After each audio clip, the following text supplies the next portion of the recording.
Buddy, it's Andy. We're live. It's Thursday, which means you can only be at live office hours where we have a ton of fun helping you build a career you love. So it's Thursday. It's noon Eastern in the U.S. At least I'm in the Central Time Zone, so it's 11 o'clock. Great to have you. I see the chat is rolling. We have got a ton of fun planned for you today. I've got 30 of the most popular resume questions that we get. So I'm going to run through those. I'm going to do some show and tell. I've got a little something for everybody today, whether you're a college student, a tenured pro, makes no difference. In work, out of work, we're going to have a ton of fun. Now, as everybody keeps shuffling in, and as I make sure that everything is working properly, I just want to say hello. And if you are new to live office hours, get in the chat, tell me where you're from, what your issues are, what you need. If you have any questions, put question marks in front of the question so I can see it easily, because I know we chat with each other throughout the show.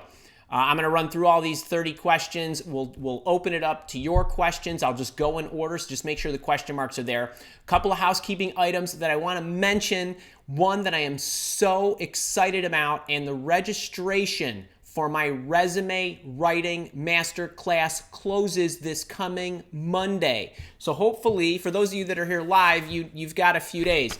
This is a workbook that I'm going to be giving everyone. It's got collegiate and professional resume templates in it. It's got instructions. It's got the topics. It's got samples. It's got a journal in it. I'm going to walk you through everything. Very, very prescriptive. I've not taught anything like this before in public for free. So get in, because it's a one-shot deal. The other thing is, if you haven't grabbed Interview Intervention, communication that gets you hired, the resume writing class and the Interview Intervention book is a very powerful 1-2 punch that ought to get you where you want to go. I will ship this to you anywhere in the world for $7. Anywhere. You get the book, you get the eBook, you get the audiobook, and you get a bonus ebook that's called How to Interview the Employer, 27 great questions to ask before you take any job, so you'll never run out of questions. All right, we got a long list.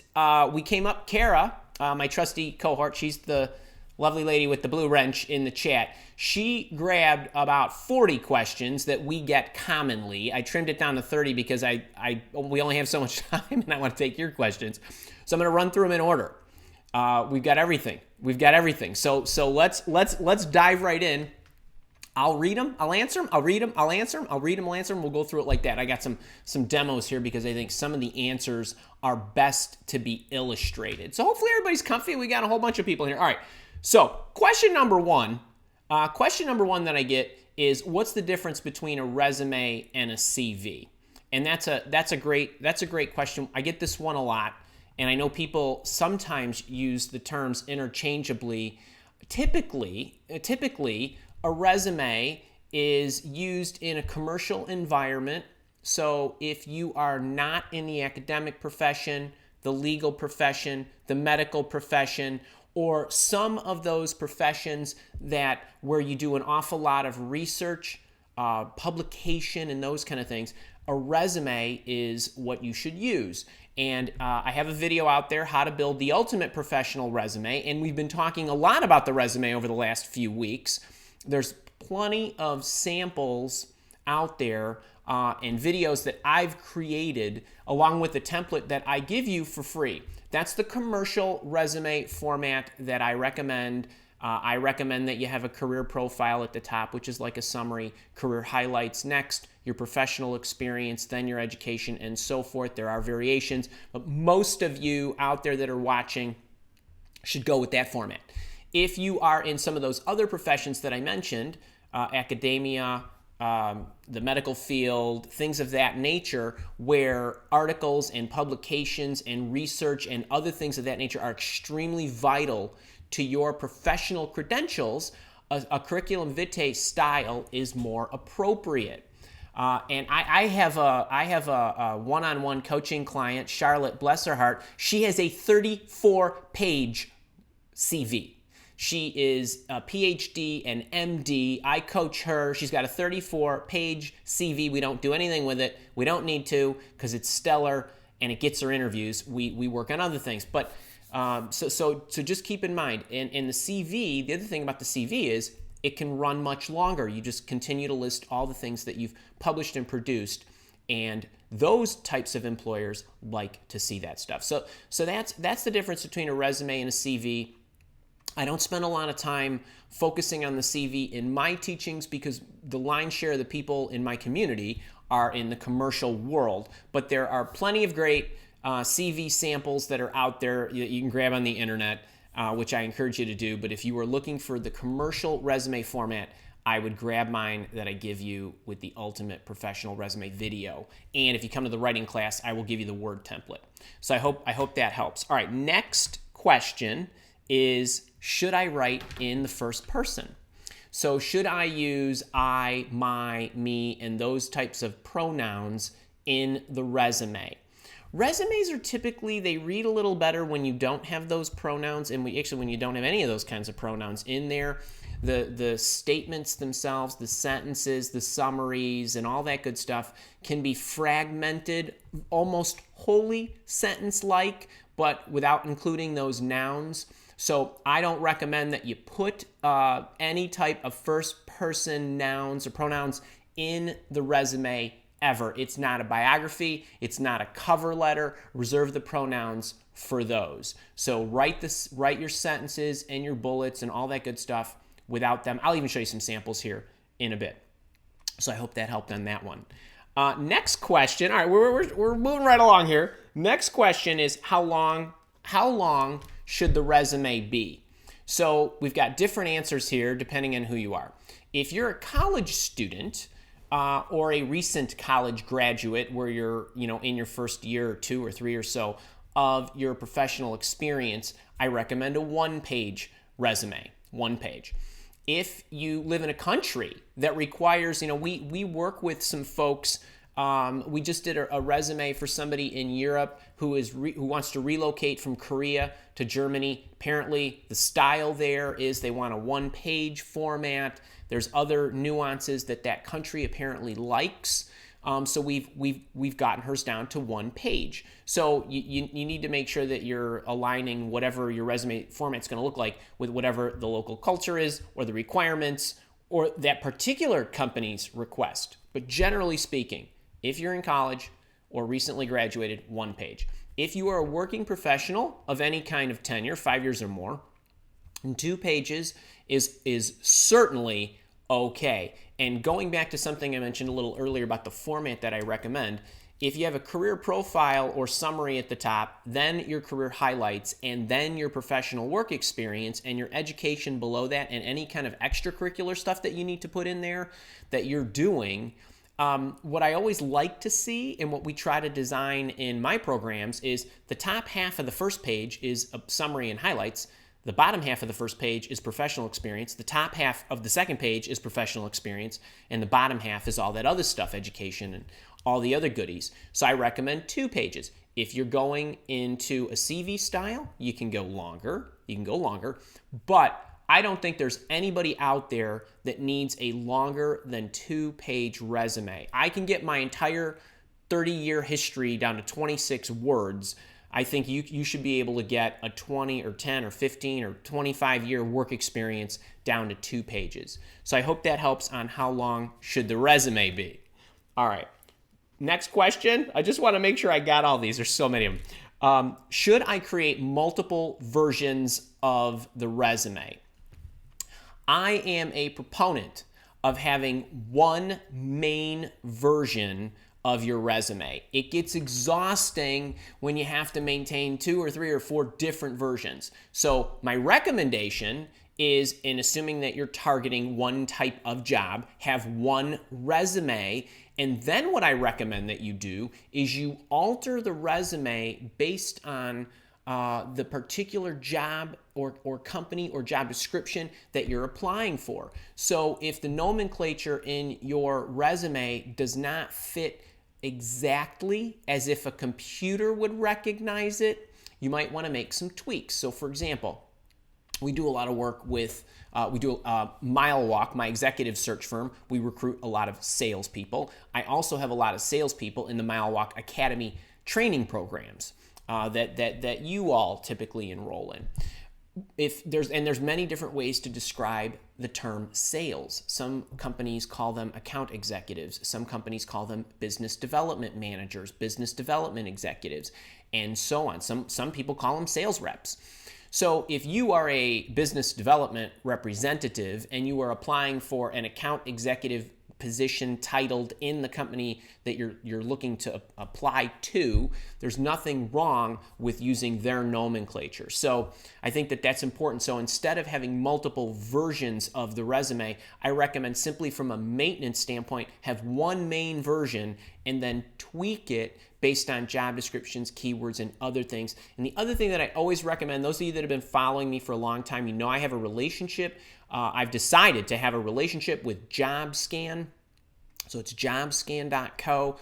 The link is in the description. If you want to, before you submit your resume through an applicant tracking system, JobScan is a great tool to just do a little check. You put your resume into the system. It's free, at least for the first month or so.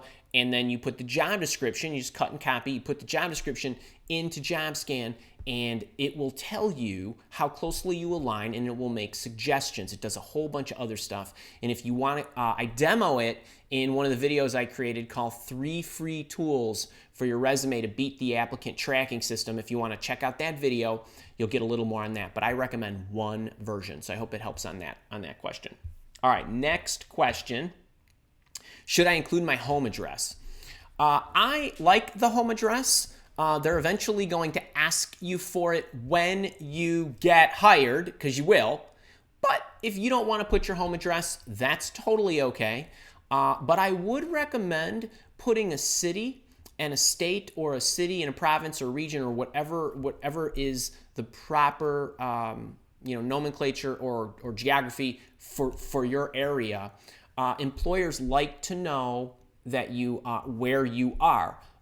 It's okay if it's a remote position, but if it's a local position, it's going to do you a lot better if you are in fact local. If you are relocating, I give you some much more detailed guidance. I have a video out there on tips to get an out-of-state job, where I talk about if you know you're going to be moving, it's okay to put your address in to the city or state that you are moving toward, so that the employer knows that you're on your way.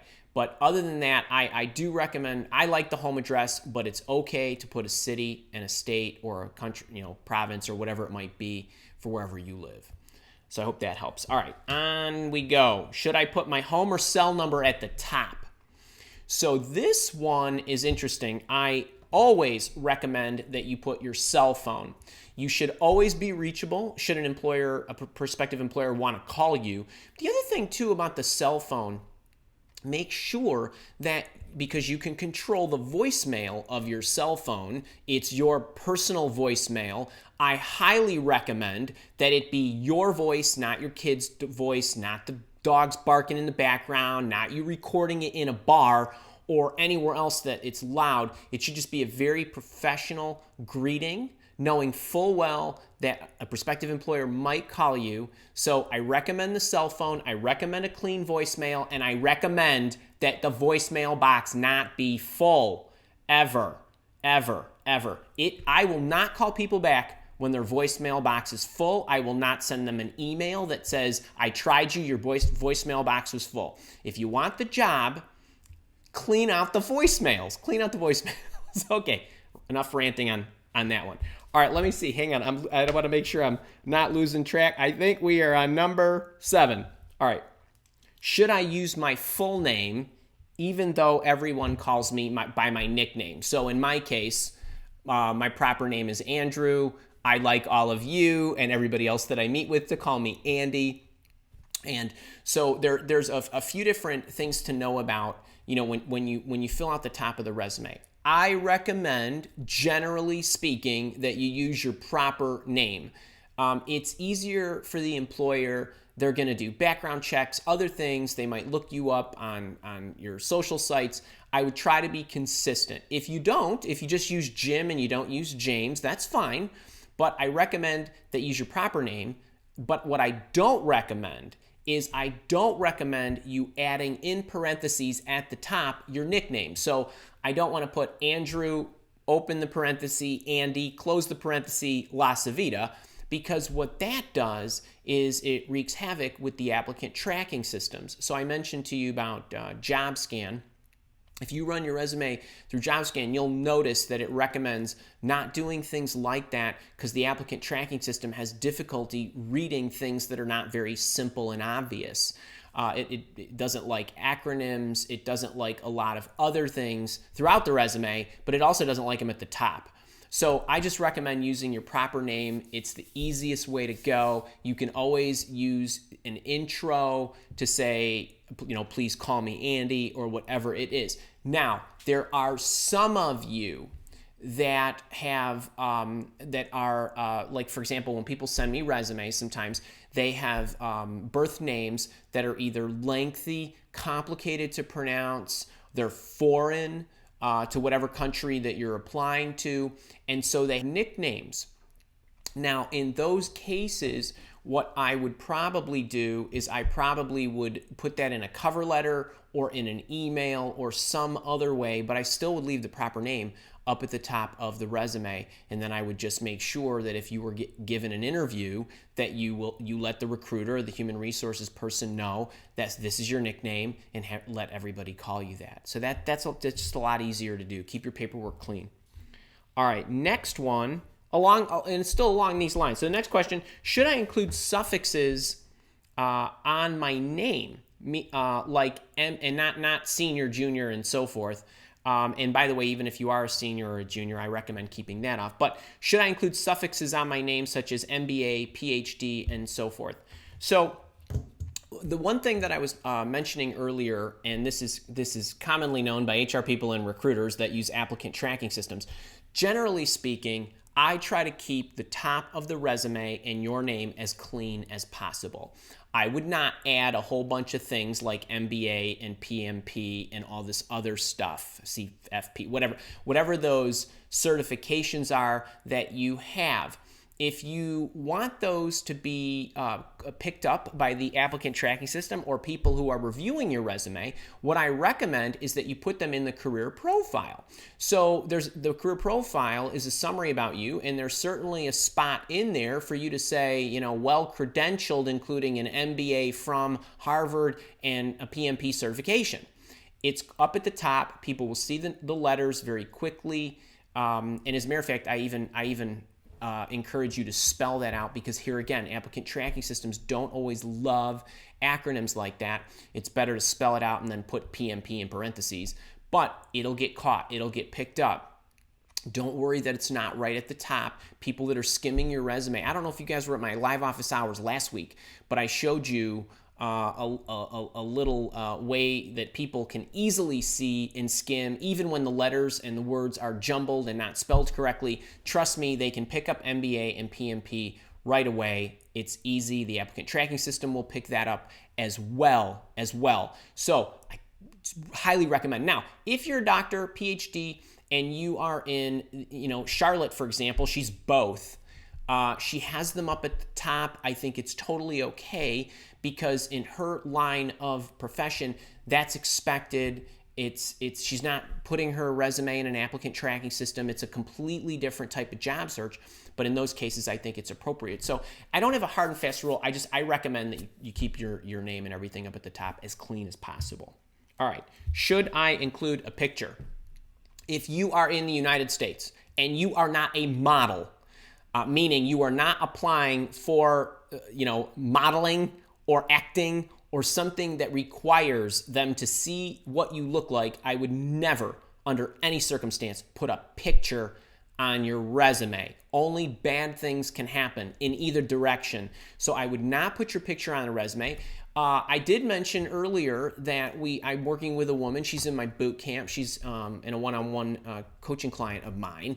And in where she was moving toward, they want pictures on the resume. So we put one on the resume. But if you are, generally speaking, if you are applying for a commercial position in the United States, leave the picture off. It's very easy for people to find what you look like. Put your picture on LinkedIn or things of that nature. It'll be easy to find you.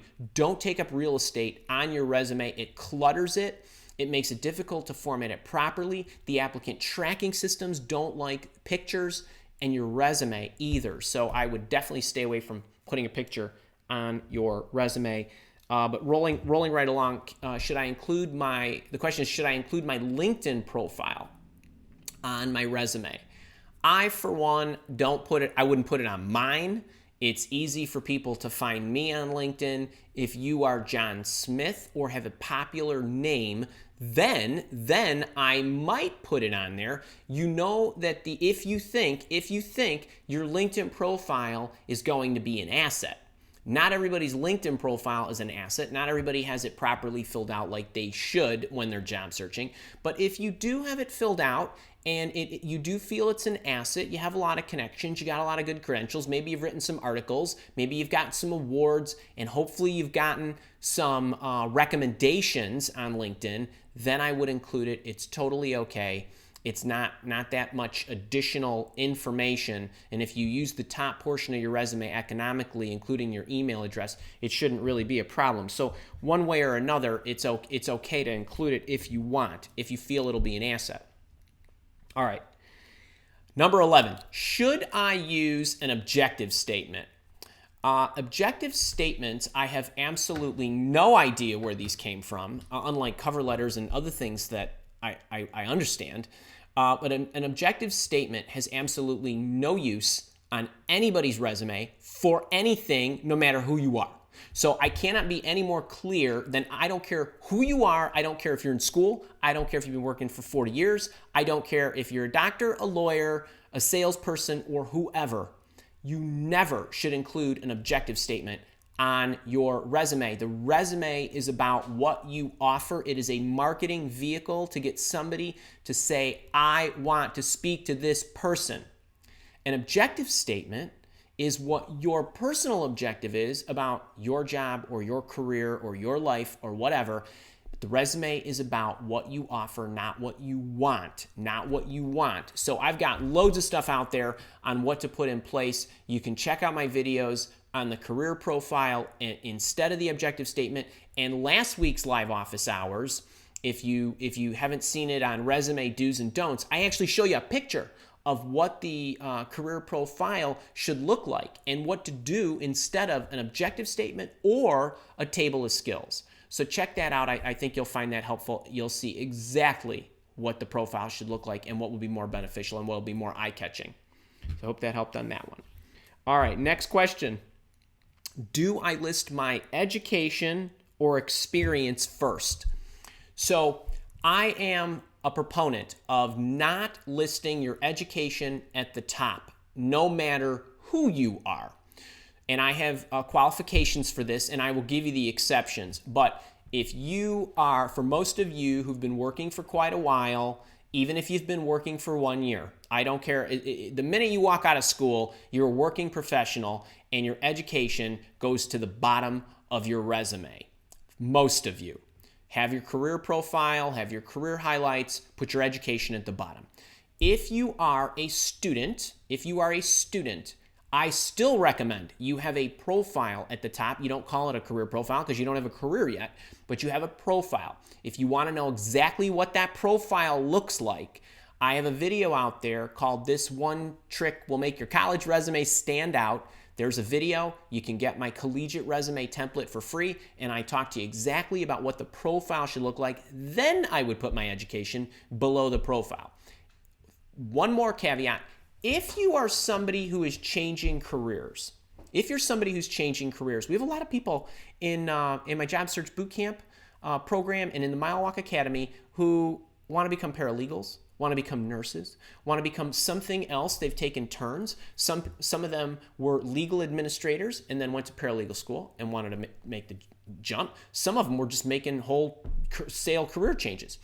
If that's you and you went back to school to get a degree, an MBA, a paralegal degree, a nursing degree, whatever it is, then what I recommend is a career profile and then your education. Move it up from the bottom and then put it right below the profile. That's okay because you're making that change, and that's important to highlight because remember, the top center of the front page is going to get the most is going to get the most attention, and it's your best chance. Last week I think I called it your smile, but it's like your billboard to capture their attention, the reviewer's attention, the recruiter, the HR person, the hiring official, whoever's looking at it, with what you're bringing to the table. So in that case, I would put it second. So I hope that helps. So if you're most people, commercial workers, the education goes to the bottom. If you're a college student, the education goes second. And if you're making a turn where you've taken the education and you've gotten a degree or certification or whatever it is, you can move it right below the profile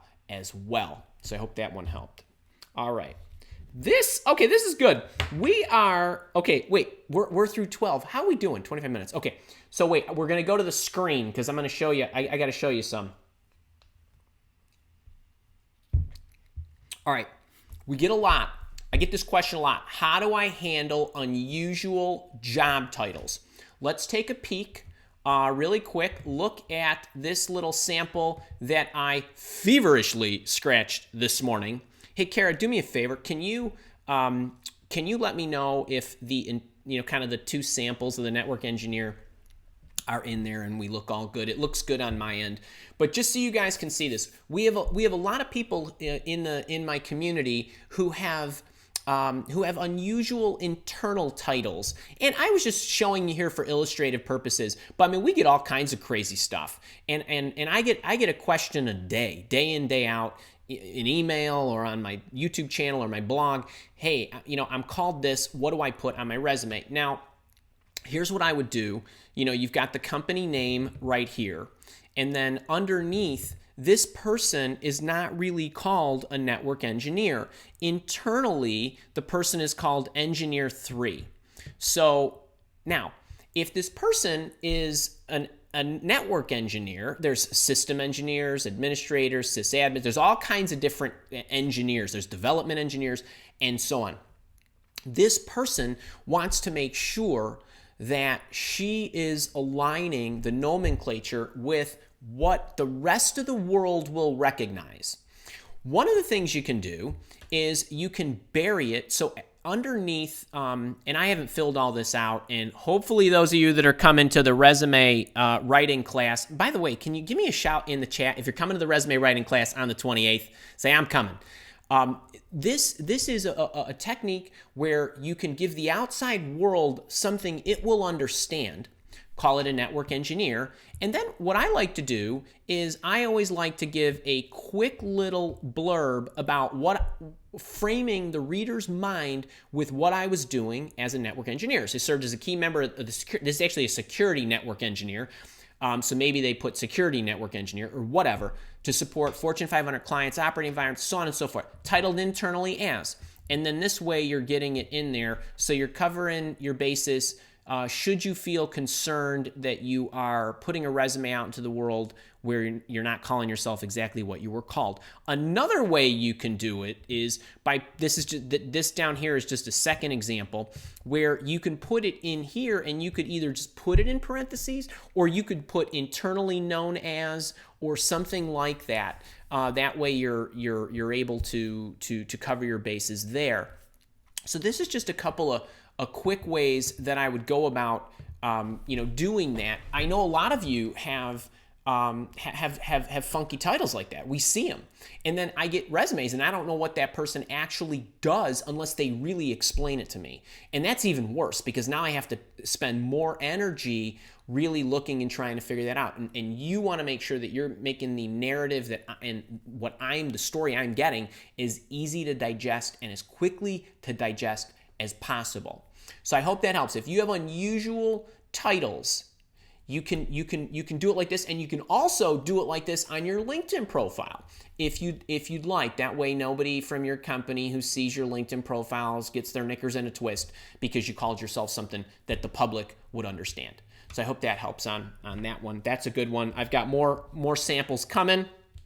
The next question is, should I use tables and graphs? I would never use tables ever.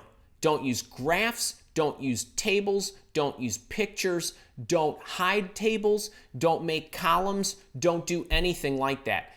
Number one, they're boring. Number two, applicant tracking systems don't like it. My recommendation is if you have a list that you want to include, and typically the only lists you should be including are your core competencies, your certifications, and things of that nature, it's okay to list one comma, list one comma, list one comma, and so forth. It's easier for the computer systems to read, and trust me when I tell you that any trained person looking at your resume will glance at that and they will pick out what they need to. They will pick out what they need to. They know what to look for. They know what to look for. White space in this case is not your friend. It's not your friend. It works against you. I don't care what you heard. It works against you. We have entirely too many statistics, informal surveys, and other things to verify this. So I would not use tables or graphs or any pictures or any bullets with funky graphics or anything. Keep it as simple as possible. Hope that helps. On that one, should I list company names first or, should I list company names first or title first? And I always recommend that you list the company name and then you indent the title. So it's much more effective for you to show who you worked for. Most people are looking for good companies. Good companies, people, does not mean big companies. There could be a 10-person company that's the best company in that space doing what they do for that thing. So just make sure you put the company name first, the title underneath it indented slightly. And the reason you want to do that is people look for companies and they want to know that you've worked for good companies. And the other thing is it also sends a subconscious message that you are more of a team player. If you are putting your title first, it connotates that you care more about yourself and who you are than the team you played for. And while that may not be the case, you're not there to explain how selfless you are. You are, and it's all kinds of things. I mean, I've studied so many of these. Here's another one I'll give you as an example if you don't believe me. Any of you folks that know handwriting analysis out there, actually, all of you, go sign your name somewhere right now. Sign your name, however you sign it. If you sign your first initial bigger than your first initial of your last name, your first initial of your first name bigger than your first initial of your last name, you care more about you than the family name. I couldn't make this stuff up. So things like this, while people may not have read a 200-page book on handwriting analysis, they certainly know how to read resumes and the messages that these things send. So you want to be thoughtful. Put the company name to the left, and I'll even show you in a little while exactly how to do that. Okay. Should I organize my experience by function or chronologically? So the question is, how should I lay out my work experience section of my resume by function or chronologically? And this is something I am very passionate about and something I am a strong proponent of, is make sure to use the chronological format. So that's company that you currently work for. So reverse chronological format. The company you currently work for, then your title and so on, and then the company that you worked for previously and your title and so on. People will be able to pick up your skills. Everybody, every human who looks at a resume, every person for all time will think in terms of time. So after the individual gets a sense of who you are, the next question they're going to ask themselves is, where are you? Where are you now? Where were you before that? They want to see that. They want those questions answered easily. They want to see your evolution throughout your career. The moment that you switch to a functional resume or a skills-based resume where you start grouping your companies by your skill or by your function. So I was a project manager at these 3 companies. The reader, the reviewer, the hiring official, or whoever starts to get suspicious as if you are hiding something. It's very hard to follow. And the first thing that I think when I get a functional resume, and I don't even like to read them, and most of the times I won't, the first thing I think of is, what are you trying to hide? Are you trying to hide an employment gap or any of that thing, anything like that? And I think I said this last week, I don't mind that you have an employment gap. Just let me see where it is. Let me see who you are in terms of chronology. So I would stick to the chronological format. If you're coming to the writing class, we're going to go through this quite a bit. We're going to show you exactly how to take care of all these nuances. but definitely stick to the chronological format. All right. Can I list non-paid experience? So the next question, can I list non-paid experience? You can. There's nothing wrong with that if it was fruitful. If you are currently in school and you are working 10 hours a week as a volunteer to do something that is related to your field of studies or what you want to get your job in, it's okay to put it as work experience. If you are a professional who is working 10 years and you are in between jobs and it's been 6 months and you've been doing other stuff that is non-paid that's related to what it is you do as a profession, it's okay to put it right in there in the work experience section. It doesn't matter that you didn't get paid. It doesn't matter. It was still a job. You were still spending time. You were either honing skills, doing good things, whatever it was, getting experience, but it's okay to put non-paid experience in the work section. If it's unrelated to what you do as a professional, I would put it at the bottom and I would call it volunteer experience. So that's the difference there, and I hope that clarifies that. All right. How do I list multiple jobs for the same employer? All right, this is a great question. How do I list multiple jobs for the same employer? Let me do a little show and tell here. Back to my screen, and let me see here. Here we go. There we go. All right, for this one, oh man, I took an abridged I actually grabbed, don't use this as a template, folks. This is like one of my old resumes.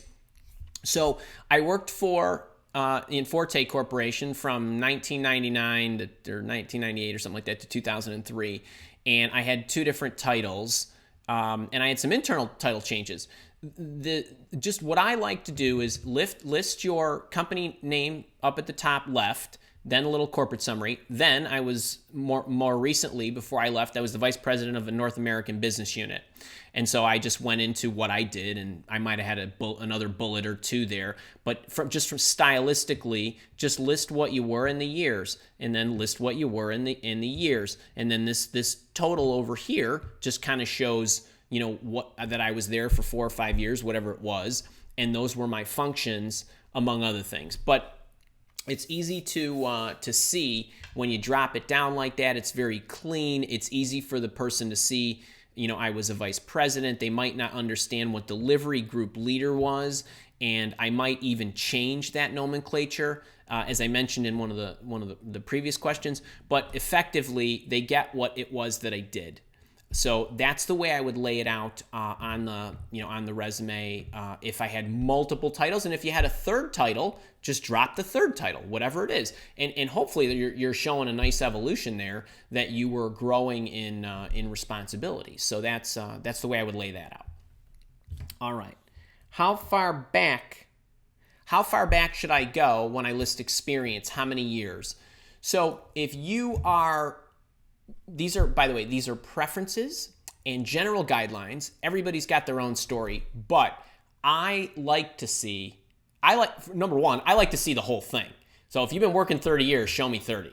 But I understand some people get concerned about ageism and age discrimination. If that's the case, then what I would do is I would probably trim it down to 15 to 20, depending on where your break point is.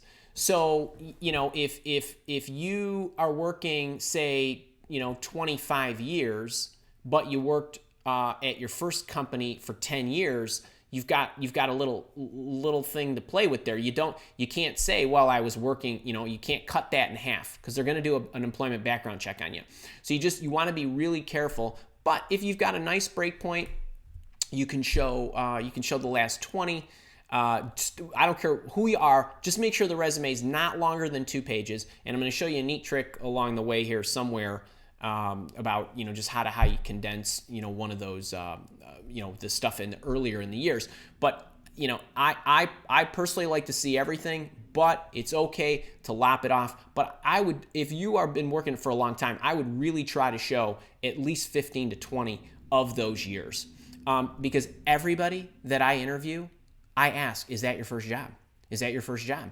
Because you may have experience earlier in your years that needs to come out. that needs to come out. So you're eventually going to have to discuss it.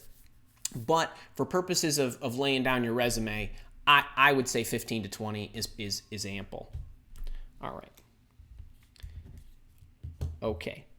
All right. How do I list? Here's a question. How do I list when a company is acquired by another company? So you worked for an organization that is now acquired by another organization. Let me show you exactly what this looks like. Oop, there was my bonus. Hang on. All right. So I mentioned, let me get this here. There we go. All right. I mentioned that one of the organizations that I worked for in Forte, and I was there between 1999 and 2003. Well, while I was there, the company was in Forte, and that's great. But since I left, this company, Business and Decision, has acquired them. So there's a couple of ways you can do this, and I'm going to leave this to your discretion. So depending on who acquired your company or whether you were still there or whatever, it doesn't matter. These are two different company names, and sometimes companies are acquired by other companies in their space, and the company who acquired them is more well known. Sometimes companies are acquired and the company who acquired them is not as well known. So there are situations where some organizations are acquired by holding companies, private equity companies, other organizations that are not necessarily in their space. So you can do this one of two ways. You can list it depending on which you think will work to your advantage. You can list the company that you worked for that has more cachet in the name, and then the acquiring company, you would just say doing business as. This is what they're now doing business as. Okay? And if another company acquires them, you just keep going to the most current company. Or if you think the acquiring company has more cachet in the name, then I would put it over here and just say I worked for Business and Decision, formerly doing business as in Forte Corporation. So that's another way to lay it out. But either way, just pick the one you think is more appropriate or to your benefit based on what you think will go over better when somebody's reviewing your resume. So that's what I would do if a company is acquired. All right, here's a question. We're going to go back to show and tell here. How do I list contract work? So for all of you contractors out there that either have contracting work earlier in your career or maybe you're doing contracting work now, let me show you exactly how I would lay out my contracting work. Pop back over to the screen here in a second. All right. All right, all you contractors and consultants can rejoice. Here's what we've got. So over on the left, I would list it like it's a company. You can use whatever proper terminology is appropriate. If you're an S Corp, fine. If you're an LLC, fine. If you've got partners and it's an LLP, that's fine. If you're a sole proprietorship, that's fine. Whatever you are, you just list whatever the name is, and then, for however long you've been doing it. Sole proprietorship, which provides project management, business analyst services to small to medium-sized companies, and a little summary here. I work on projects ranging from 1 to 5 million in budget and 12 to 33 people on the projects. Now that kind of covers all the stuff I'm doing.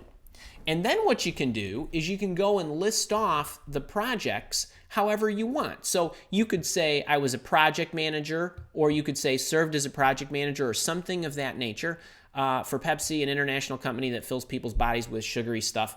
You get the idea, and then talk about what you did.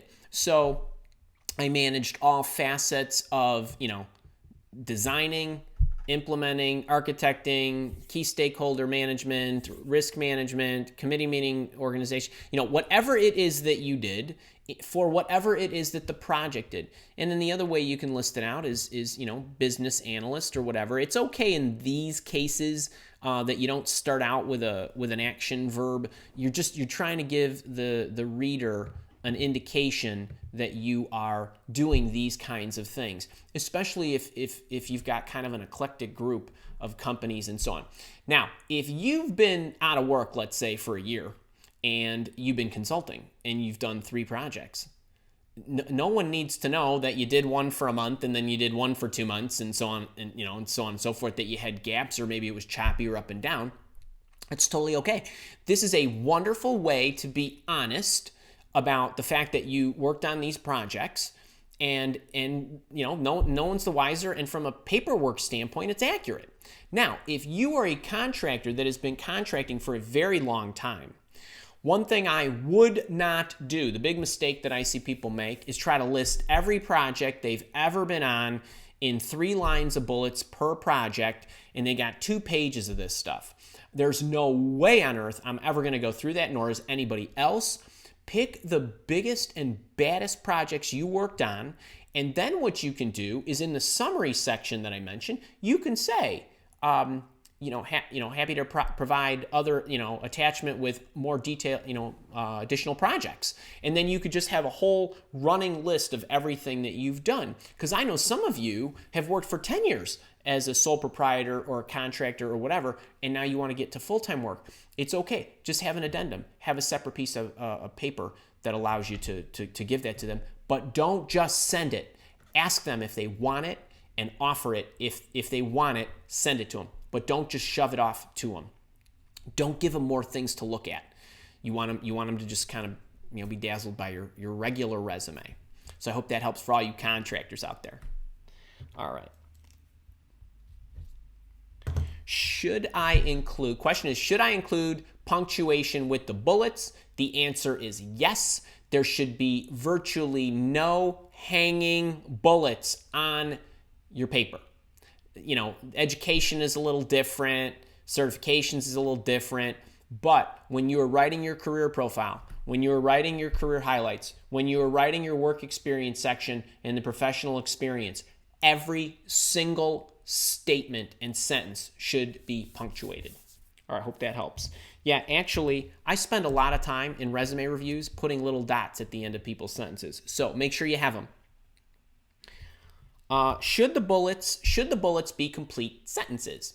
Actually, because you're not using, so on your resume, the question is, on your resume, should the bullets be complete sentences?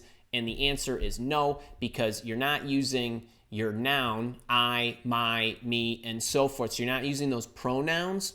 So you're taking the noun out of the sentence, and so all the sentences will read a little fragment like. That's totally okay. It's totally okay. So don't worry about it. It does not have to be a complete sentence. These are mild fragments, and you can also eliminate a lot of these the letter A, the, the. You can eliminate a lot of these filler words where people know what the gist is. Remember, no one, and I mean nobody, is reading a resume. They skim them very quickly. You don't need to have a lot of extra stuff in there that they're not paying attention to. So I hope that helps. All right, we are rolling. Kara, just make sure I don't know, I think I might have skipped around on you. Let me see. Hang on, folks. Give me 1 second here. I think I caught everything. All right, I'm on 25. Should I include the month and year when listing experience, or just the year? If you are early in your career, first 5 years, 6 years, 10 years, you can include months if you want. If you have no gaps, meaning you didn't have any time off and you went from March of this year and then right in March you went into your next, you went in your next job and so on, then use months. If you've been working 10 years, you want to drop the months off, that's okay too. On the applications that a lot of companies have you fill in, they will probably ask you for the months. So if you are filling applications, you might have you might have to put that in. But on your resume, you don't necessarily need to. And I would say anybody that's working 10 years or longer, you don't really need them. And especially if it's all clean. And if you have any employment gaps in there, where you were off for a couple months here or there, it's a lot easier for you to say, I worked from 2012 to 2015, and then 2015 to present, I did this job, even though there was a little gap in there. It's a neat little trick. It's a kind of a well-known secret, but it's totally okay to do. Should I list my certifications? You should list your certifications. However, don't list them in tabular form. We talked about no tables in the resume, so don't list them in a tabular form. I recommend that you just list them, or you list them with commas, and I would probably, if you have a lot of them, I would list them toward the bottom of the resume, and I would pull forward the most important and the most impactful and the most relevant into the career profile. So if you're a network engineer certified as a CCIE, that's big deal.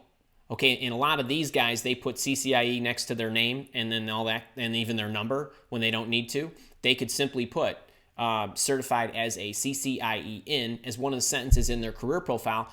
The applicant tracking system will pick it up. Trust me when I tell you, any recruiter or HR person who's reading that resume is going to want to talk to that person. But you can bring them forward to the top, but you don't need to make the top messy. And if you have multiple certifications that are required for the job, like I'm a CPA and a whatever, you can list those. It's totally okay. But I would not go wild at the top of the resume with that. I would just put the most appropriate ones that need to be seen, and then toward the bottom for applicant tracking and computer purposes, just list them all at the bottom. All right. Should I list awards? Should I list awards? This one drives me absolutely crazy. Your awards mean nothing to the outside world as it relates to you getting an interview or getting hired. What is important about those awards is what you did to achieve them. What you did to achieve them.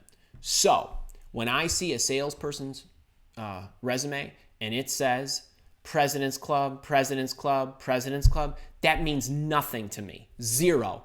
You could have been President's Club because you had 8 other knuckleheads who didn't know what they were doing selling. And you had, by default, were the one that got the award because you sold half your quota. So it means nothing. And actually, it's a little narcissistic. So what I prefer that you do is tell the story in the bullet of what you did and what the benefit was and the impact was and how the world benefited and appreciated your existence. And then as an afterthought, add you won an award as a result of doing that. So I sold $33 million in revenue in 2018 to 50 companies and blah, blah this and blah, blah that. Semicolon. Earned top salesman of the year and President's Club award. Afterthought. So that's how I would rather you, for most of you, by the way, if you win an Emmy and you're an actor or an Oscar or whatever, you can put that in the front left of your, Oscar award winning actor. But for most of you, the awards are, those are it's corporate nonsense. So I don't really care about those.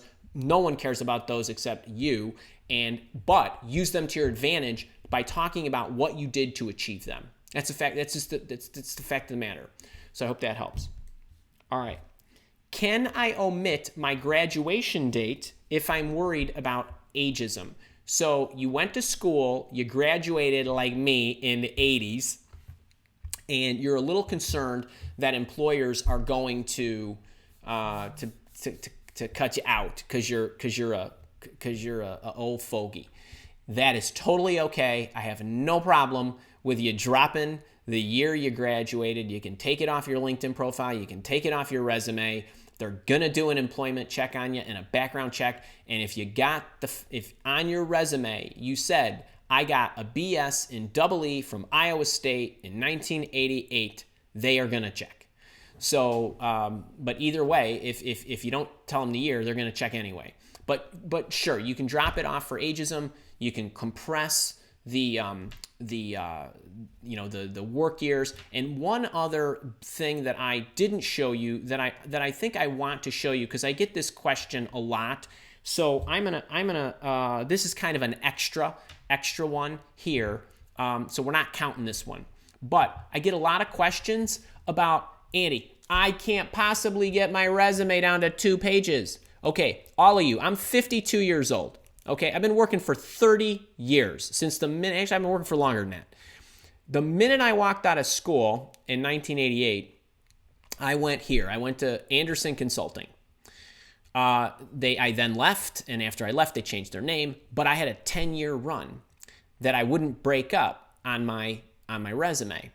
So I got 10 years, 100 clients, $1 zillion, and about 1,000 people that I managed down to I don't know how many words that is. That's compression. So I took less than an inch on my resume to talk about 10 years of my life in the early part of my work history.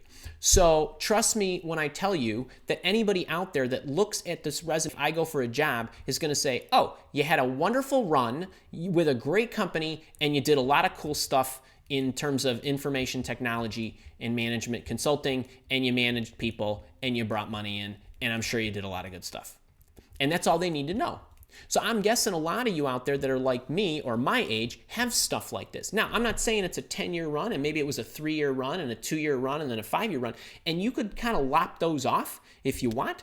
But this is a way, this whole paragraph here is a way for you to compress the bottom of the resume so that you're not taking up another page trying to explain what you did for 10 years, because no one cares. But it's nice that you did that, and they get it. They get what they need to. Okay, let's go back, and here we go. All right. Should I include, okay, number 29. Should I include my hobbies on my resume? Only if they are incredibly, incredibly germane. And the one I always use, because I run marathons, Kara runs marathons, I do all kinds of kamikaze stuff, and but I don't put I'm a marathoner on my resume because I'm a white-collared or orange t-shirted, exec or coach or whatever. It doesn't really add to me. If you really are proud of it, go ahead. I think it's taken up real estate that doesn't need to be there. If you are going to go work for active.com in the sporting arena, then the fact that you are a marathoner or geek out about shoes is something that's probably appropriate. But for most of you that are in the white collar, organizations, a lot of that stuff doesn't matter. I would rather see the volunteer work, the board work, the advisory councils, the other stuff that you're doing. That stuff to me is cool. All right, and we're coming up on number 30, and then I have a bonus. Should I include a list of references? So on the resume, should I include a list of references? You do not need to include a list of references, and you especially do not need to say available on request, references available on request. Everybody knows that. Most companies are not doing a whole heck of a lot to even check your references. They're running background checks on you, and they're trying to do informal reference checks. They'd rather talk to people they know that might know you, because let's be honest, if you can't get 3 people to speak nicely about you, that's pretty bad. So I wouldn't worry about that. I wouldn't worry about the references. All right, that's 30. I did it. It's only 11:57. Don't worry, we got time for your questions, but I got a bonus for you. I get this one a lot. Should I hire, I get at least one of these a day. One of these a day. Should I hire a professional resume writer? And could you, Andy, recommend somebody? So my answer to all those people is I would never recommend a resume writer. I wouldn't recommend that you get a resume writer, and I don't want to write your resume for you. It's not going to come out like you like it. And I want you, can you yell in the chat if you've hired a resume writer? And if you're happy, clap. If you are unhappy, say, it's no good. I get a lot of resumes from people who say this. I spent $1,000 to hire a resume writer. I spoke with the person for 15 minutes or half an hour. They really just wanted an old resume of mine. They had some questions. They put it together. I got the resume back. It was wholly subpar. Didn't sound like me. And I had to up pay because we had to go through another revision or 2, or I exceeded my number of revisions. Nobody, and I mean nobody, cares about your career as much as you do. You can outsource a lot of things, but your career is not one of them. And getting somebody to write about it is not one of them. What I would recommend, and you guys know this about me, first thing I would do is I'd get in my free writing class. Second thing is, if you want more help, there's the Job Search Bootcamp, and I will teach you even further how to write it and spend more time with you on it. Or you can invest in another trainer's program. Let somebody teach you how to write it, get the framework, get the templates, get the samples, and so on. And then you write it. You will be able to write it a lot faster than you think. And if you don't care enough about your career to take the time to write your resume, then you don't care enough. But trust me, you will be so much better off getting instruction on how to write it. And in my boot camp, there is an add-on service for me to review it. Then for those people, and there's a lot of them that take me up on this, I take their resume after I teach them how to write it, and then what I do is I literally go through it line by line, letter by letter, period by period. A lot of times I'm adding those, and I edit it. But they have all the raw material in there in the proper format, in the proper section, and their resume comes out and they love it. And so that's what I would recommend. So I would never, ever, no matter what price that somebody is trying to tell you to pay. I did somebody's resume last week who said, I spent $300 just to write it. They spent 15 minutes on the phone with me. It cost me another $150 for another revision, and I needed another revision, but I was not about to pay because I was so frustrated. Then they had to pay me to do it. So this is, and to learn how to do it and so on. So don't make that mistake. And I'd love for you to use my programs, but go use somebody else's. I don't care. But whatever you do, don't hire a professional resume writer. And if you are a professional resume writer, I'm sorry, I didn't mean to offend you, but that's how I feel about it. So that's it. Okay, if you are loving this, hit 123 people. That's pretty good. You hung in there for an hour. Hit the thumbs up. Let me know how you're doing. I'm going to go to the chat here. And that was pretty good. So I don't know, that was 31. Actually, that was 32 because I snuck in the compression item at the bottom. I think I got everything. Kara, let me know if I missed any. Remember, folks, this class, so wait, one more thing. This resume writing class, there's, Kara, can you put the link in the chat? This thing is, you will never, I'll tell you what, if you come to this resume writing class, and you tell me it's not better than anything you've actually paid for, and mine's free, I will let you in my resume program for free. That's how good this free program is going to be, and it's a one-shot deal. If you miss this, you need to be there live, but if you miss it, that's it. It's not going to be free anymore. I probably will allow you to buy the replay, but this is going to be such great instruction. Please, if you are interested, don't miss it. And show up early, because right now it's limited to 100 people. And while we are getting a lot of people to sign up, if we start reaching certain thresholds, I may add some. But please don't miss this. Don't miss this. It's gonna be special. It's gonna be deep. And whatever you do, while supplies last. We had a whole bunch jump off the shelf the other week or so because I was on TV, and that always puts a big pop. But grab the Interview Intervention book. All right, let's go to the. How am I doing? Hope I didn't hear anybody yelling, screaming, burping, or nothing. System looked okay. Who's here? Hey, Mom, love you. Romancia, great to see you again. Thanks for being a faithful follower and showing up. I bet Mary Jo's back. Hey, can we all give Mary Jo another hug this week? I know she had a great interview last week that we all rooted for her, and we're waiting now while the company, in its silly fashion, interviews other people. But we got my fingers and toes crossed for you, Mary Jo.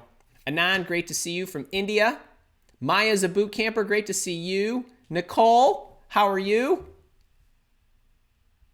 All right, then hey, Elliot, how are you? Elliot's a boot camper. Great to have you. MP, nice to see you. Oh, Nicole, I'm sorry you are not feeling good, but you're home and you can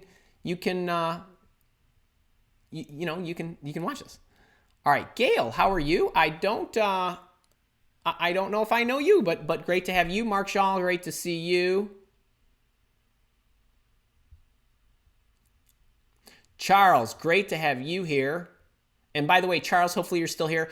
I am catching up on your emails. I'm really enjoying them, and I want to thank you for sharing a lot of those stats with me. I appreciate that. Sophia, great to see you. Oops, hang on. I didn't toggle my stamps. All right, we got a question. Sophia asks, I lost my job in January this year while completing my MBA. I did graduate in May. After that, I've been proactive in my job search. How can I reflect that on my resume? I'm wondering if you mean, okay, so you stopped. So on your resume, you just put whatever you saw the examples, company name from whatever 2000 and whenever you started, 15 to 2018, and because you lost your job in January, I would just leave it at 2018. I wouldn't put January 2018. I just put 2018. Completed your MBA in May of 2018, and you are now on the hunt. On your resume, I wouldn't worry about it in the least. I don't know how long you've been working. That would have been a good piece of info to know, but I would not be overly concerned. And the other thing that I would say, Sophia, is the fact that you completed the MBA and you are now in a position with some nice additional credentials. You're out and you're looking. That's all. I mean, I don't know that there's a big qualification you need to make. Remember, folks, employers are a little more forgiving than you think when there's a gap like that. What they're concerned with is, what have you been doing since May? That's what I would ask you. I mean, I'd ask you, hey, well, why didn't it work out with your job? And so you got to have an answer for that. And then, okay, so you graduated in May. Totally cool. What have you been doing since? And that's what I would want to talk to you about more, is what have you been doing? And as long as you've been hunting and you've been doing the right stuff, I think you'll be okay. The fact that you haven't found the right job, I don't know your demographic. That could certainly contribute to a lot of it, but I don't know. But that, I would not worry about that. Hope that helps. All right, I get 1983. Let me see. I think this is a question. Make sure to put question marks in front of your questions.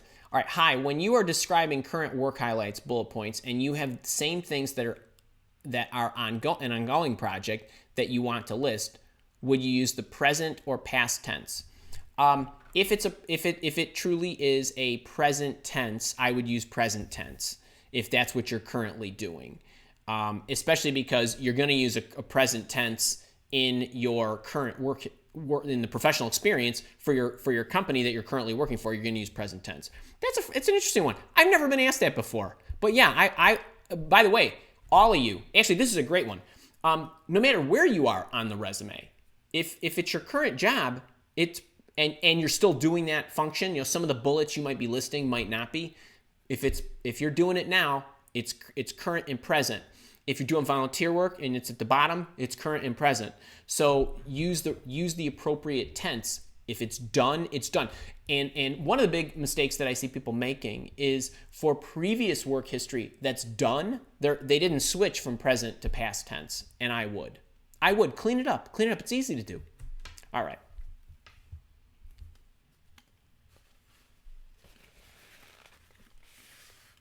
Okay, I think this is a question too.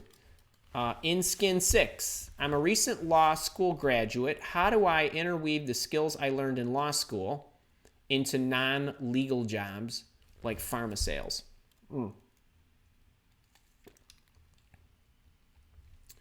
So if you are in school or recently graduating, of anybody of any kind, one of the things that I like to do, and so law school, I'm assuming, I don't know if you went from, your bachelor's right into law school and, let's say you're 25 and you popped right out and now you're looking for other things. If you are looking for other things and you immediately got out of law school, meaning you don't have a whole lot of professional experience, that's not going to be a tough thing, because you're like a recent college graduate. Effectively, you treat it the same way, and so your highlights or your experience and the things that you gained can be listed based on the projects that you did. You can actually use your projects in school. If you had your degree, your bachelor's or whatever, you worked 10 years, then you went to law school, then you're coming out. Then what I would do as in your resume is I would put in the highlight section, maybe add one about how you gained these particular skills through what type of project. Same kind of thing, but it's I play around with it a little differently depending on whether you are, say, 25 and went straight through school, or if you're in your 30s or 40s or whatever. I mean, we know a lot of people that go back to law school. So that's how I would handle that. Robert Gomez, how are you? List odd part-time jobs held while working full-time position.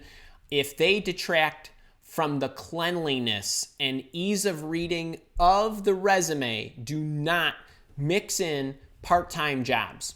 So if these are additional jobs that are unrelated to your job, because you said odd part-time jobs, do not put them on.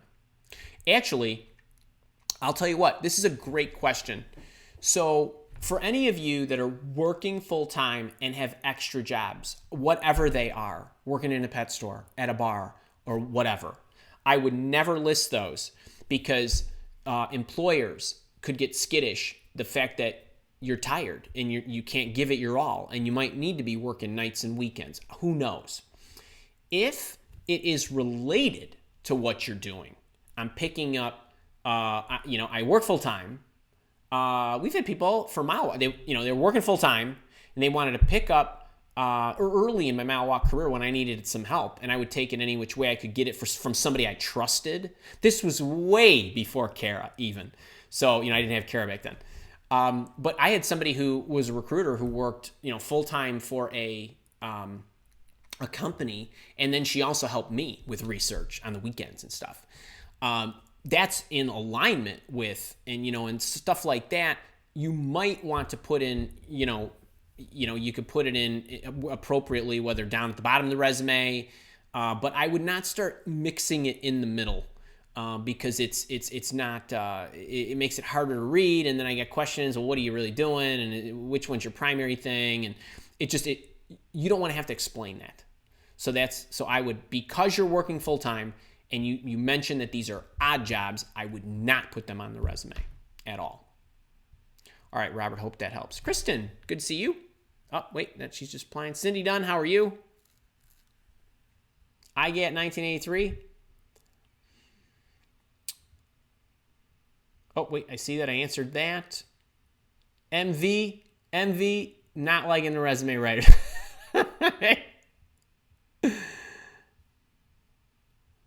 All right, I don't know what Sunil's asking me to speak to.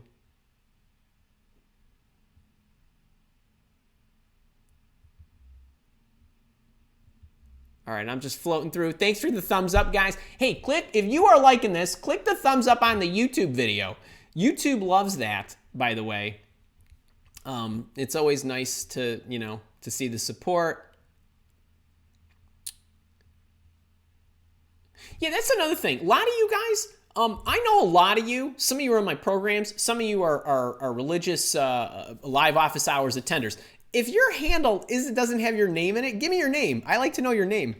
It just makes me feel more connected to you. And hey, Dave Wired, good. Oh, yay! Dave's a boot camper. He's in his new job, so he can't always show up on Thursdays, but he's here today, and we love having him.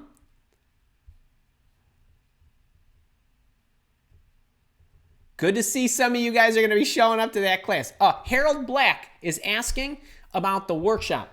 The resume writing class, folks, which is going to be the most in-depth training I've ever offered for free, is Friday, September 28th. However, this is a different program. You've got to register by Monday, September 24th at midnight Pacific time.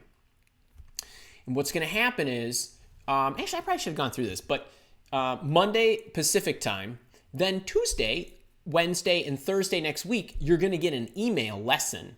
So I'm going to give you written instruction about different parts of the resume so you have it.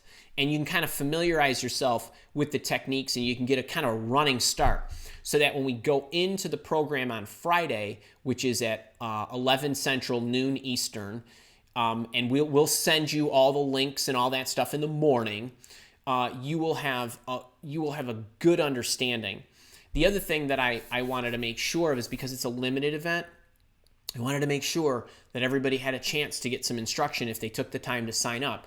Some people can't make it; their schedule doesn't allow.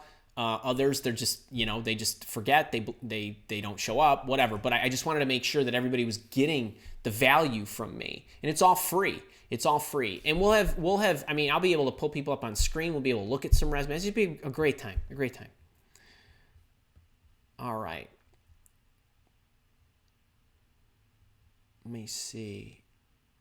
Yeah, but the class, just to reiterate, is Friday the 28th, but the deadline to register is Monday. If you're on my email list, you're going to get a reminder Monday night, but don't rely on that stuff, because I know emails get thrown into junk folders and spam folders and those kind of things.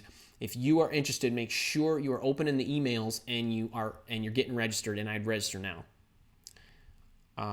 You're welcome for the hugs, Mary Jo. InSkin6, you're Leah. Okay, wonderful. Modupe. Modupe, I'm not sure if I received your resume. If you are, actually, for you and for anybody else, folks, I get a lot of resumes every day. People from all over the world send me their resumes and ask me to review them, so I don't review them for free. There's two options for you to review, to get them, for me to review them. One of them is my Job Search Bootcamp, and then there's an add-on service. The other one is my resume workshop, Build Your Ultimate Professional Resume course and workshop, and there's an add-on service there.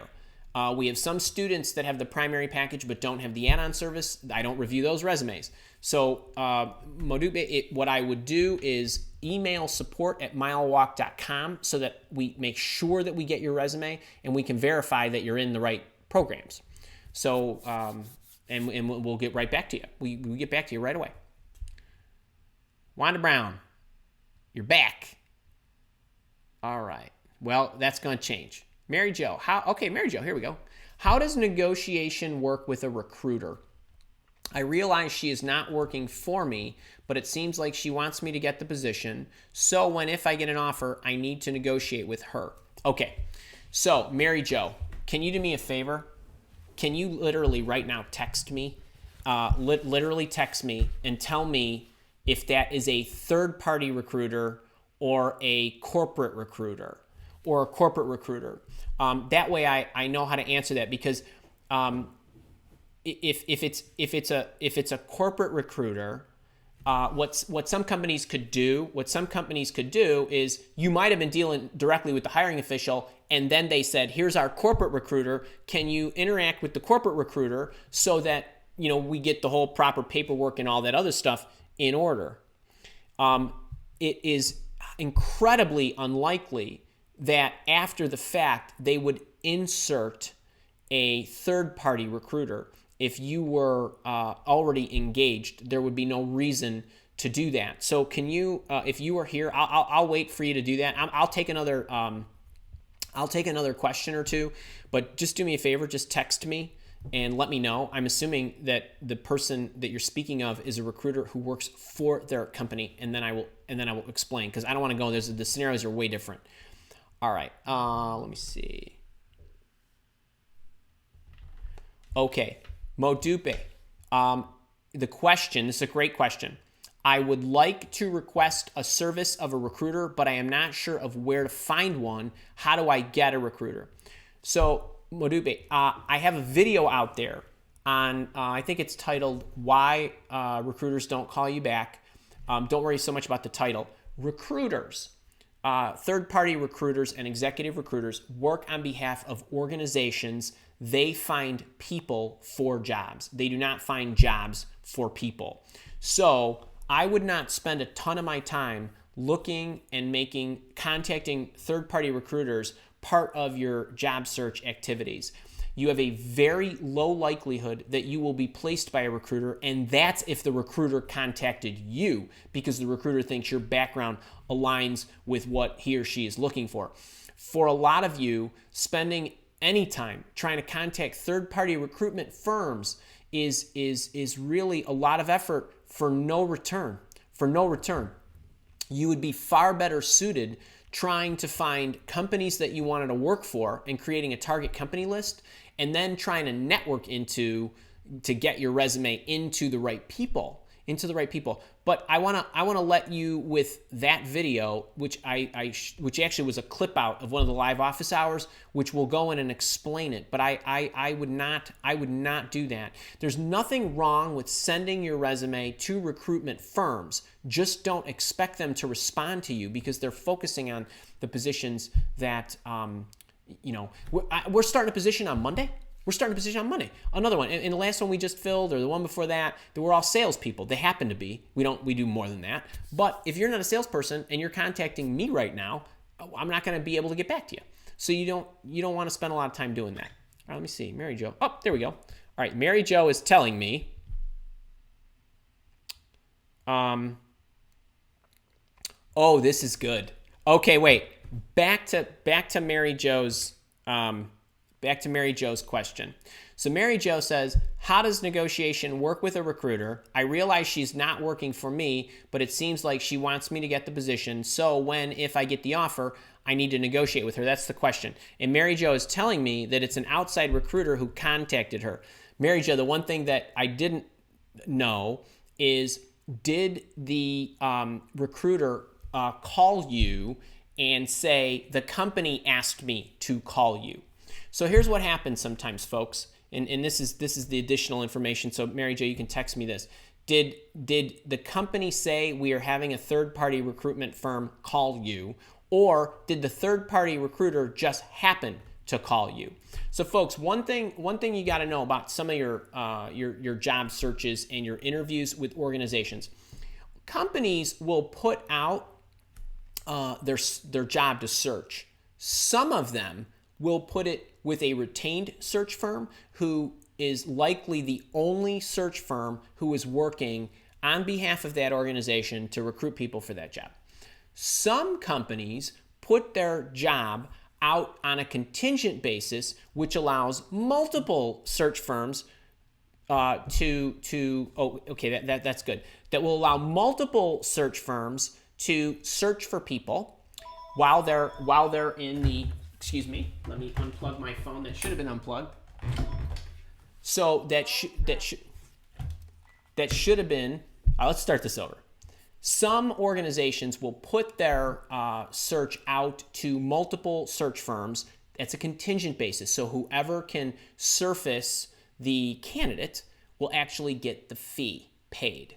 Okay, but they don't get paid anything unless that company hires their candidate. Sometimes you are in the middle of a process, like Mary Jo is. And Mary Jo's going through the interviewing process. Once she's engaged with the company, the organization who is interviewing her will likely not pay a recruiter who then found her after the fact. So Mary Jo, the response to you, since this is so here's what happened. Mary Jo was in the middle of an interviewing process. She was found by a search firm who happened to be working on behalf of the company for the job she's interviewing for, but she's already engaged. So, Mary Jo, you do not need to call the recruiter back at all, and I would let the organization know that the recruiter contacted you just to let them know. There's nothing in it for this recruiter. You're already engaged. The organization is likely not going to pay this recruiter who contacted you because you were already off and rolling. Now, there are we call it stimulation of interest. So whatever the company did, whether they made a posting or whether their corporate recruiter reached out to you or whether you happen to cold email in, it makes no difference. Their stimulation of interest is what engaged you initially into the process. Anything that happens after that is irrelevant. So you don't need to worry about that. So to answer your question, you do not need to work with that recruiter. The company did not insert the recruiter. The recruiter just happened to find you. So that's my answer there. You don't need to. But I would let the company know that you were contacted and just make sure that they're all clear and above board and all that good stuff. So that's what I would do there. All right. Well, that was a little messy. All right, here we go.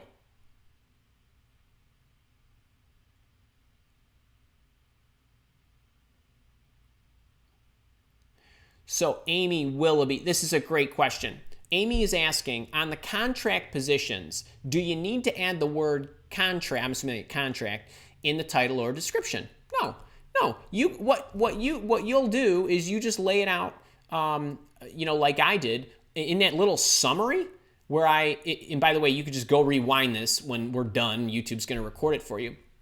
But you could say, you could even say in your summary, served as a consultant and contractor for whatever, and then don't use the word again, ever. And then just talk about the projects. And everything that's within that section on your resume is now understood to be consulting services or contracting services or whatever you want to call it. But that's a great one. All right. You're welcome. You're welcome. You're welcome. You're welcome. Oh, wait. I see a bunch of smiley faces. Ink skin. You're not even 40 yet. Oh, man, that's great. Okay, so I see that.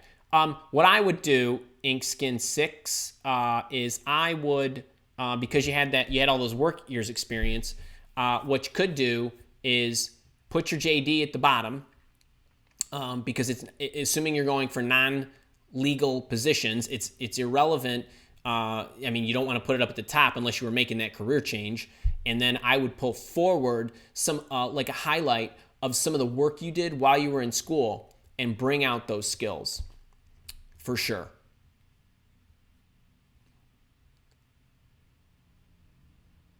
Sophia's saying she did hire a resume writer, regrets it didn't help, and has to rewrite it. Folks, trust me, man, this is like a 90% fail rate on these resume writers. All right, Charles Gopez. If I've been with a network marketing company who educates people on personal finance and leadership education, you've been there for 7 years, should I include it on my resume? If so, what should be shared about it? I'm not sure what you're asking there.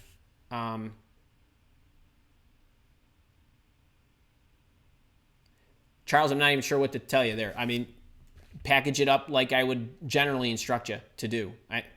All sounds good to me. This is a great one. Sharon Harley, how are you? You're a new name for me. I don't know if you're a first timer, but great to have you. Does it look bad to have more than a few bullets for the most recent job? So generally speaking, and everybody, we're all different, right? Some of you are in your new job only a year, and some of you are in your new job 3 years, or it's not a new job anymore, but some of you have been in your current job for 10 years. So it depends on longevity. I, however, like things in threes. So people like things in threes. I like 3 career highlights. I like no more than 3 bullets per job. I like all that because, trust me, no one wants to read 5 bullets for one job. They're scanning it super, super fast. They're scanning it super, super fast. And they're just looking at like the major stuff. I don't know if you guys caught this. And those of you that come to the resume writing class, you're going to get this. But did you notice how I had a little summary at the top underneath the title that said, when the network engineer or whatever served as a blah, blah, blah. You need to design your resume assuming that you want them to bug out as fast as possible with the understanding that they want to contact you because they loved it. So some resumes, I don't even read them. Like I look at the top portion, and if that's enough, then it's good. I'm going to call that person. Other resumes, if they're designed in my style, I look over the top front portion, and then I go down the column and look at the company names, and then I look to see if there's any summaries, and I don't even look at the bullets. And if there's a summary, I'll read the summary, and that should tell me everything I want to know about that person. And then I don't have to read the bullets. So you're always giving them an exit, in a good way, that is. And that also, that little summary is like a little mini job summary within that title, and then you don't need as many bullets. And it just looks cooler, and it's more scannable. It's easier to get through. That's what I would do. So that's a little more about the whole thing, whole layout.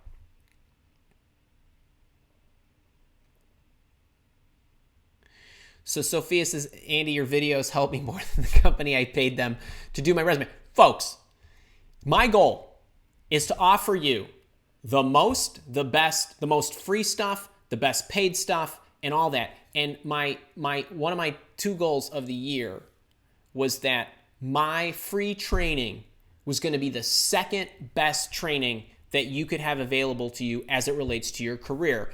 So I'm always trying to outdo myself every month, every week, every month, and so on. So, I obviously, I'm sorry for those of you that are paying for things and not getting the results. But my answer to that is then check my free stuff first and try to get results with that. And if that's not working, then get into one of my programs where I can help you on a deeper level. But I appreciate you saying that, Sophia, and I get that a lot. I appreciate that. Cindy Dunn, how are you? Mohammed, great to see you. Big smiles. Harold Black's asking for the link to register. Kara, can we plop that in again? Also, folks, and just so you know, if you forget or you don't register, if you go to milewalkacademy.com, it's right there on the front page. And you scroll down a little bit, you'll see me talking about the book, and that's free. And then right below it, it'll say resume writing class. You can click the button there.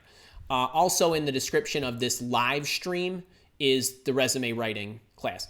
By the way, I want to take an announcement break here. We are laying out, we've got a job search boot camp coming up in October. And I always I always go boot camp mania crazy when we do this. And I always like to do something special. So what I did last time was I had a 3-day live job search masterclass.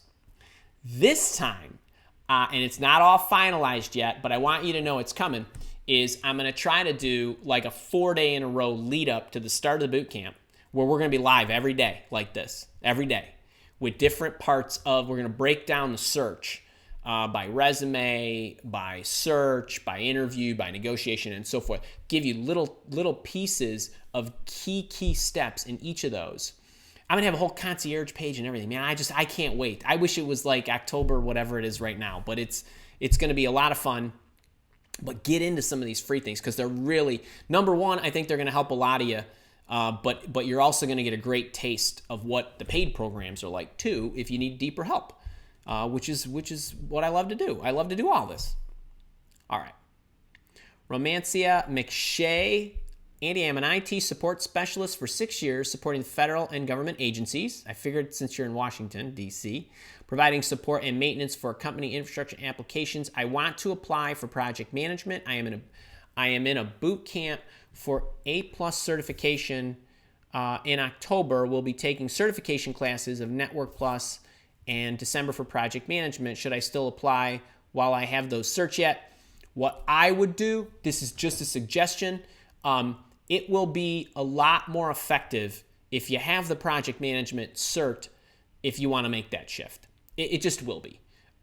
It just, you'll have a better running start. You'll have better flavor. And what I highly recommend is all of you, for not just Romancia, but all of you that want to make career changes, be sure you want to make those changes. So, and you may very well be.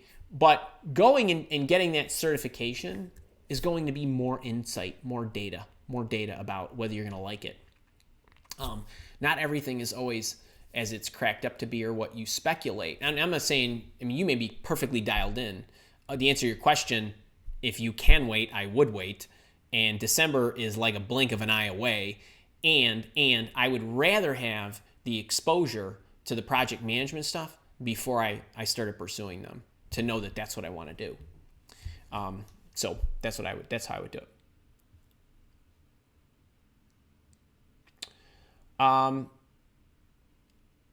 Surrounded 07. This is interesting. Hi, Mr. LaCivita. How do I get past the assessment tests? I've lost 2 opportunities due to my results. I feel so inadequate, even with years of experience. Surrounded 07. Please don't feel inadequate. I don't know what those tests were. There are all kinds of ridiculous tests out there.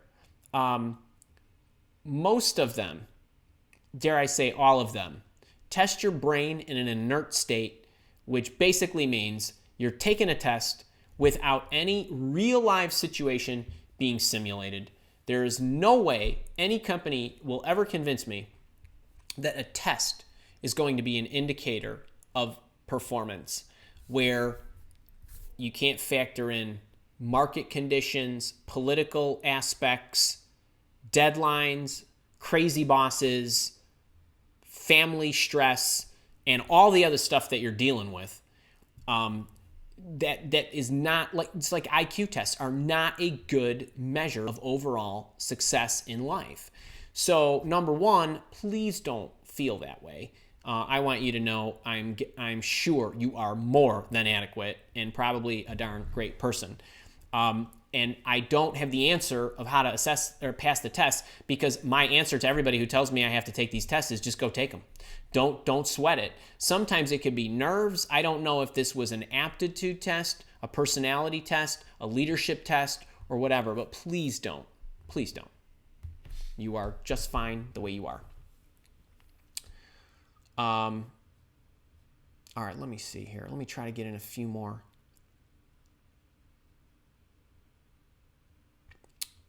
I see Kara is giving you... InSkin is asking me about something here.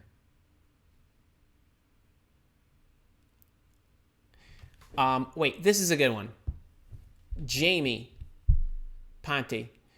Why many recruiters treat you as a bad date. I mean, they call you like crazy, want to meet you ASAP. When you meet them, they say they have like a half a dozen jobs for you, then you never hear from them.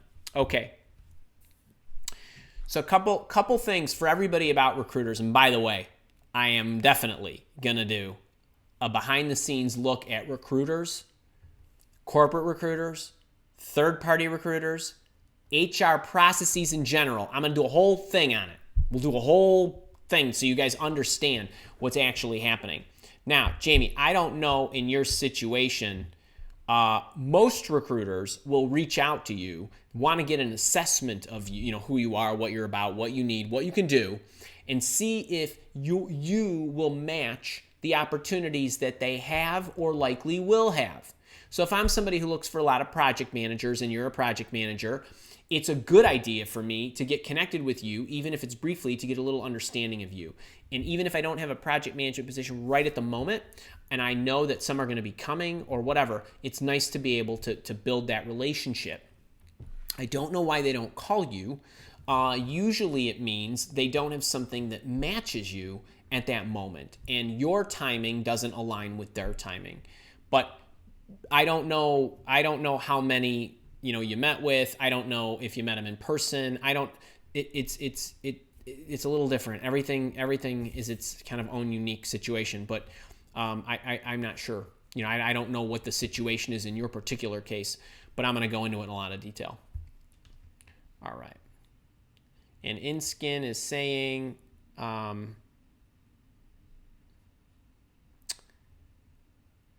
Leah. Okay. Esthetician. Wait. Oh, zoology. Okay. Esthetician. JD. Colorful education there. I've been a zookeeper, corporate trainer, university program director, pro makeup artist, 19 years and more. How to format cohesion. I would look for in the career profile, I would look for the commonalities across those. And I would highlight those traits and accomplishments that you can draw parallels to, that's in alignment with wherever it is you want to go. I would need a week with you to assess, where you should go based on what drives your happiness and all that good stuff. And one thing that I would do to get you started in the right direction is I would look at my job search masterclass, especially the first video about your requirements. And then the second thing I would look at that you can also look at is the first 5 steps to career success. It's a 3-part video series that I have. I don't know I don't know what all of the job duties entailed in all of those roles, but I would look for the intersection between what you want to do, what traits and skill sets intersect all of those, and I would start building some cohesion in my career profile and my highlights to bring forward those things. Your chronology is your chronology, and the places you worked are the places you worked. You're going to have to lay them out, and any employment check on, regardless of what state you live in, any employment check is going to surface those things. So, but that's what I would do. I would also watch my Career Changers playlist on the YouTube channel. I have a number of videos that talk about how to do what I just said in more detail. All right, let me see if I can get one more in here.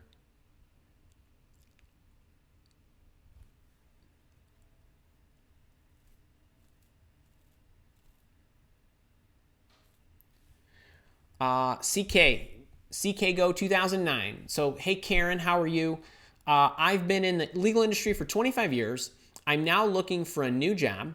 I find that non-legal positions are not considering me because my experience is all legal. What can I do? Karen, I don't recollect. I don't believe that you were in any of my programs. So here's one thing I would say. And the reason I'm pausing is because depending on what you do in the legal profession, it's easy to draw maps and parallels from what you did to what you want to do. I don't know what the position was that you held in the legal field, but trust me when I tell you, legal administrators, paralegals, the whole host of them. If it was in that space, you should not have trouble being able to draw the parallels. I'm not saying it's going to be easy to find a job. You should not have trouble drawing the parallels between what you did and how you can apply that to the corporate world. If you were a lawyer and you were, I'm assuming you're not a lawyer because you probably would have indicated that. But lawyers, it's a different thing. You could be going from having a law firm to being, corporate counsel. Those are different. But I wish I'd have known a little more there. But I would also, for you, Karen, just like I mentioned to Leah or InSkin, check out my Career Changer playlist. It's going to have a lot of pointers in there that are going to help you draw and connect the dots for the employers. So I hope that helps. All right. Hey, folks, I gotta run. But if you're loving this, give me a thumbs up. Share it. It'll be recorded, so you can go back and watch it. You can look up at the samples I gave. I had a ton of fun. On Sunday, you're going to get, those of you that are on my email list, you're going to get a little clip. I did some TV stuff a week or so ago. There's a nice little story about that. And then on Tuesday, people that are on my weekly email list or that get my emails each week, there's going to be another resume video that comes out. Thursday, I'm back for live office hours, and Friday is the resume writing class. And remember, Tuesday, Wednesday, and Thursday next week, if you're registered for the resume writing class, you will get the emails on the career profile, the career highlights, and the professional experience section. It's really, really great stuff. So I hope to get as many in that as possible. It's free. It's going to be a ton of fun. All right, folks. So till next week. Hey, man, there's still like 90 of you left. That's pretty good, man. Hanging in there, an hour and 43. Tons of fun. Love Thursdays with you guys. I will see you soon, but get in that resume writing class. Until next week, have a great one.